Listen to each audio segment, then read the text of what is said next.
I first started training at Amphibian Dojo in May 2010 as a flat-chat Year 12 student studying hard, working in the evenings and on weekends. After seeing a flyer on the counter of the cafe I worked at, I decided, why not add some fuel to the fire? Those who know me well will attest that this is typical behaviour for me. For the next 7 years I trained on and off, at times going all in like a bull in a china shop, and at other times burning myself out so much that I would take months of training. My reasons for training varied as I progressed, but some general things were always present. I wanted to be fit, I wanted to be able to defend myself, and I wanted to prove myself. To myself more than anyone else, I'm sure. I trained hard, fast, and never gave up. Training in Zendo Kai was my outlet, my art, and my badge of honour. I delighted in the impressed faces of those who I told I'm a martial artist. My endless need for external validation and approval was in supply as long as I trained.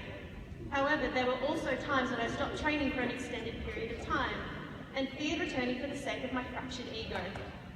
After attending the BJMA Thailand tour in 2016, I took an extended break from training, not returning for a full 16 months. During this time, I had started working full-time in a career I had studied hard for, but secretly hated. The dread of going to work every day and the fear that I had ruined my life in choosing the wrong career path put me on a slippery slope to exhaustion, high levels of anxiety, and a mild depression.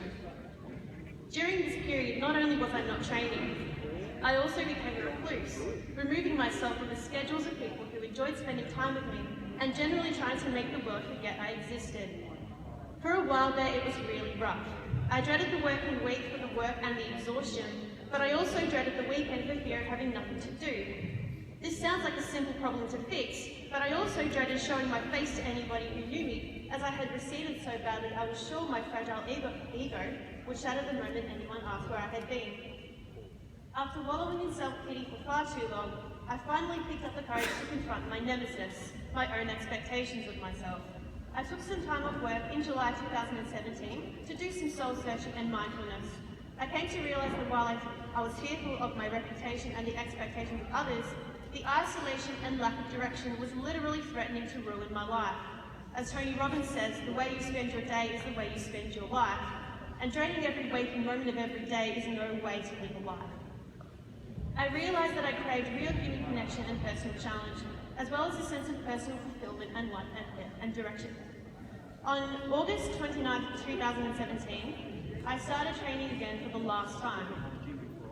Walking back into the dojo on that Tuesday night was incredibly cathartic. People that I had trained with previously were happy to see me, and no one demanded to know where I had been or why I hadn't trained for so long.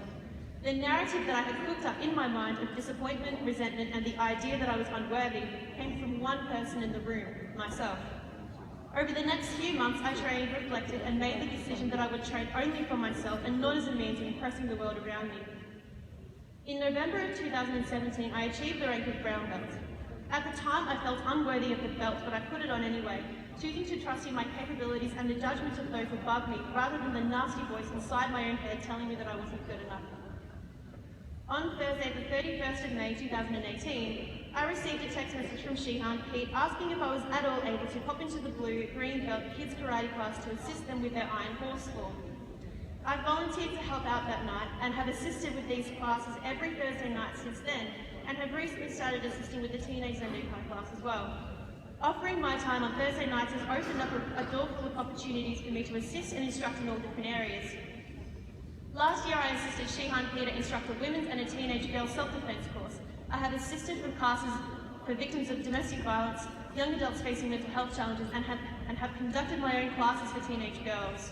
On occasion, Shihan Peter has asked me to step up to the role of lead instructor when he has been away, which has been an honour and a privilege.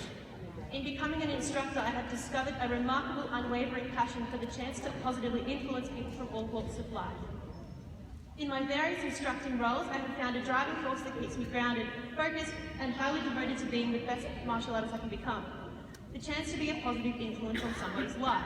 It doesn't matter who a person is, where they're from, how old they are, or what their background is. If a person seeks out martial arts training in any form, they are seeking to improve their overall well-being.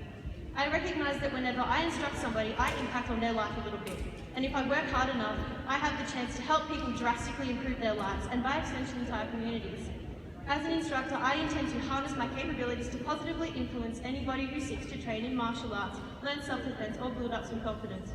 I am incredibly grateful for the BJMA community and the unwavering support I receive from it. Thank you.